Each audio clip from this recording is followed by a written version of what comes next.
Adik tak sabar nak makan makanan yang Mami masak ni. Azam.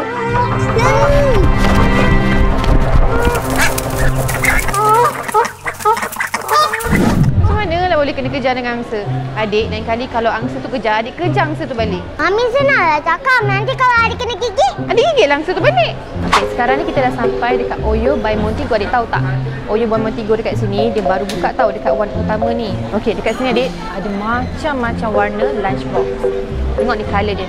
Colourful kan? Suka tak? Ni Mami nak ambil lunchbox ni. Biar Mami lah yang tengok. Okey, kita nak buka. Dia ada safety getah ni tau, supaya bila jatuh makanan tak tumpah. Okay, lepas tu adik nak tahu tak apa yang special kat sini?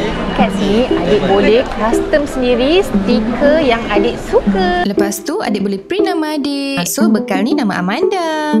Jom kita pilih design. Jom. Kalau adik nak tengok design-design stiker, adik boleh tengok dekat sini. Yang mana adik suka boleh pilih. Lepas tu adik punya nama adik boleh pilih font 1, font 2. Adik nak font yang mana? Font 2. Font 2. Nanti kita buat nama Amanda cantik. Okey, jom. Wow. Kalau matching yang mana? Ini. Little Explorer backpack ni adik boleh letak play and create stiker tau.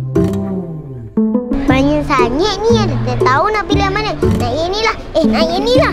Nak yang ni lah. Nak yang ni je lah. Comel juga.